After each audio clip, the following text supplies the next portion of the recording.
embalse no debe estar a ese nivel porque lo voy a inundar también cuando venga la crecida de 1000, no sé de cuánto es. Igual cuando tengo compuertas, nuevamente tengo el mismo problema y ahora tengo que introducir una forma de operación de esas compuertas para ver lo que va a ocurrir, cómo transito, cómo permito que pase el agua con la operación de una compuerta o de varias compuertas, abriéndola parcialmente o totalmente, y también voy a tener otro escenario de elevación de agua tras la presa.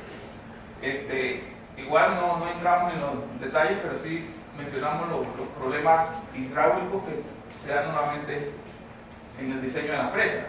Los disipadores de energía, pues por supuesto, una vez que estoy sacando por un vertedero una gran cantidad de agua, la crecida de 1000 años, la crecida de 5000 años, la crecida de 10.000 años, pues una cantidad de energía que tengo que de alguna manera disipar inmediatamente aguas abajo de la presa, ya que si yo no la disipo de una manera eficaz, pues ella sola va a comenzar a erosionar y a socavar la estructura y con ello probablemente el pie de la presa y afectar posteriormente la estabilidad de esa presa porque se está, ¿no? Este problema hidráulico pues es muy importante de resolver para cada presa y ayuda siempre a tener buena roca, buen material. Si yo tuviera tierra aquí o material suelto, pues es probable que no funcionara bien. Muchas veces se rellena con piedras grandes, piedras de 1 metro de diámetro o más grandes, para que sirva de alguna manera de colchón, de disipador, pero después de 1 o 2 años de funcionamiento ya no están ahí las piedras, se las llevan hacia el otro lado. Este es un ejemplo de un vertedero también en Cristo Steel, como ven, aquí de gran velocidad y al final tiene un salto que ayuda a disminuir la energía que trae el agua en ese momento. También desde el punto de vista sísmico, actualmente la norma que categoriza las presas pues establece también criterios para establecer que deben ser usados para el diseño de la presa. El más bajo pues pide periodos de retorno de los sismos de 100 a 200 años, el tipo B de 1000 a 5000 años y el tipo A, el sismo, aunque aquí dice sismo máximo creíble, realmente es sismo máximo verificable. Bueno, ustedes han visto, pues, que todo esto es basado en la experiencia y la historia sísmica que se tenga, lo mismo la hidrología. A veces es muy difícil por 30 años de hidrología calcular cuándo es la crecida de 10.000 años. Aunque hay métodos, tenemos muchos métodos de cálculos para hacer estas estimaciones. Sin embargo, recientemente en unas conferencias de cambio climático se llegó al caso en el año 2009 de una crecida en Estados Unidos que fue la crecida de los 10.000 años. Pero lo importante no es esto, alguna vez tenía que ocurrir. Lo importante es que a las 2 semanas se volvió a repetir la crecida de los 10.000 años. Entonces, hay muchos hidrólogos de que ya estos números no son muy confiables con esto del cambio climático y que algo hay que hacer, ¿no? para estar seguros de lo que vamos a hacer. Por supuesto que los aspectos de geología y geotecnia también van a ser de gran consideración.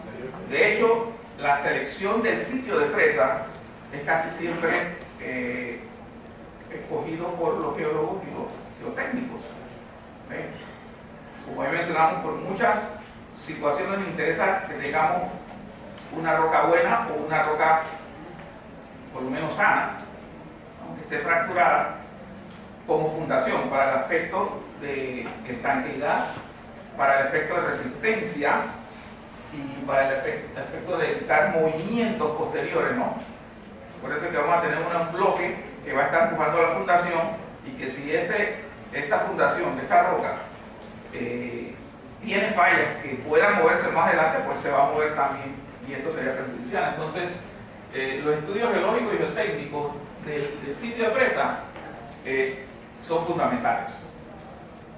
Hemos tenido unas malas experiencias recientemente porque al haber muchos proyectos hidroeléctricos, algunos de ellos se han hecho sin ningún estudio geológico porque son chiquitas las presas, pero encontramos una presa que va debajo de ella, o donde se debía poner, según la ecuación, tenía 30 metros de grava. Entonces eso era una coladera, ¿sí? Porque la grava no tiene ninguna estanqueidad. Entonces, pues, bueno, siempre hay soluciones, pero van a costar. ¿Sí? No va a costar ya lo que sería poner una presa sobre una fundación de roca.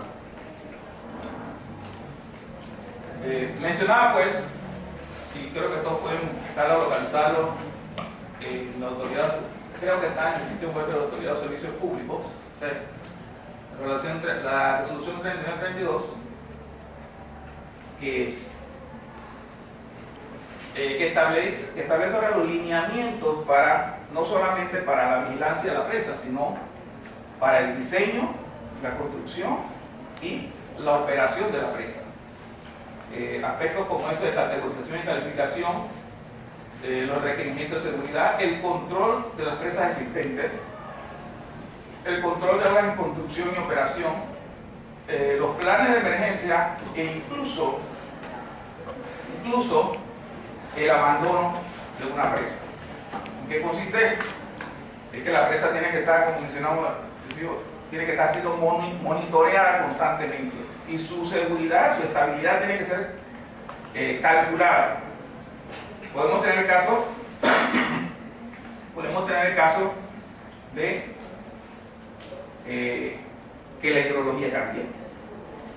De hecho, lo tenemos ya porque se han incluido las crecidas recientes de algunos ríos y eso modifica lo que era una crecida en 1000, ahora de una magnitud cambia a otra magnitud. Ahora hay que verificar qué pasa con esa presa, con esa nueva crecida. Los factores sísmicos cambian. Si la historia sísmica, si ocurre un sismo grado 7 en un lugar donde jamás había ocurrido, entonces evidentemente la historia sísmica de ese lugar cambia y la ocurrencia del sismo de esa magnitud también cambia. Entonces evidentemente los factores tienen que ser modificados y la presa nuevamente tiene que ser revisada. Entonces, ¿qué pasa si una presa construida no cumple su estabilidad o está por debajo de los criterios de factores de seguridad que también estas normas de seguridad lo establecen? ¿Cuáles deben ser las normas de seguridad para cada caso? Entonces, al concesionario se le da la oportunidad primero que resuelva la situación.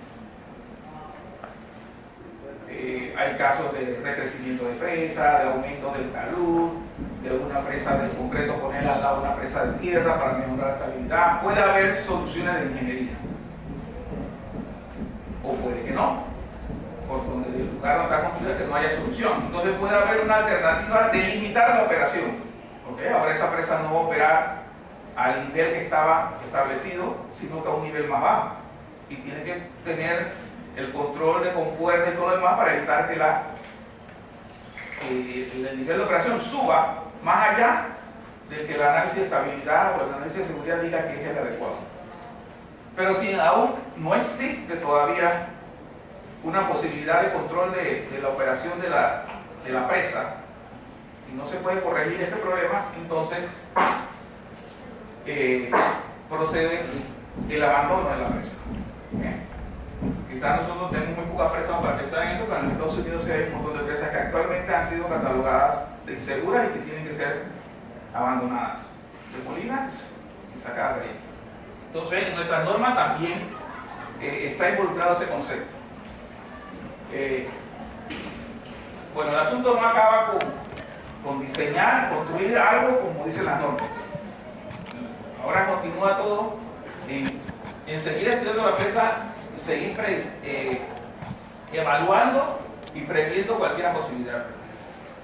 Este es un ejemplo que casi siempre se menciona, que es la presa de Gran Pitón, donde hubo más de 500 muertos y no sé cuántos millones de dólares de daño. 1 billón. Sin embargo, ha habido muchas fallas de presas más pequeñas, ¿no?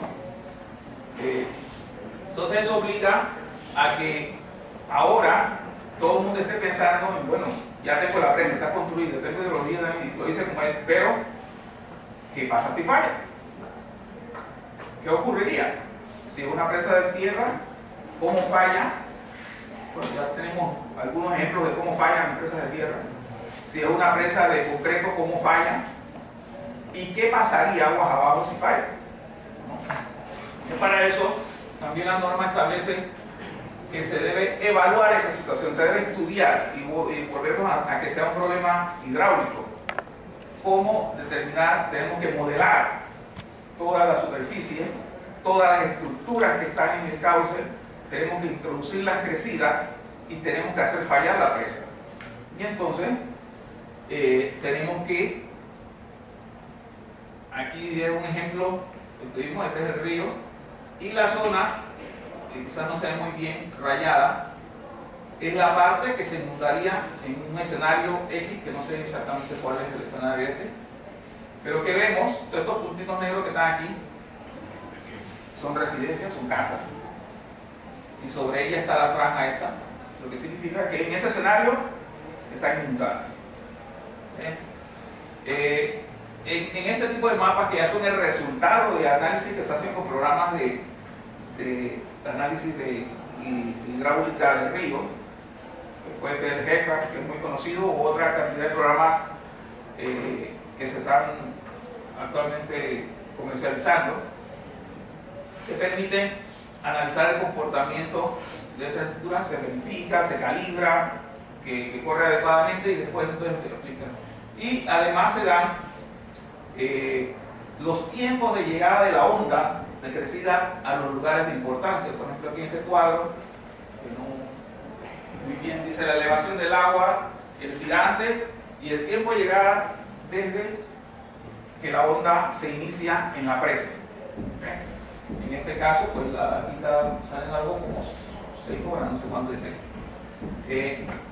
Porque además, pues tendríamos que tener asociado esto a un sistema de alerta, en donde el que controla la presa, el operador, en el momento que ocurra un incidente como este, pues pueda dar las alarmas. De hecho, los planes de alerta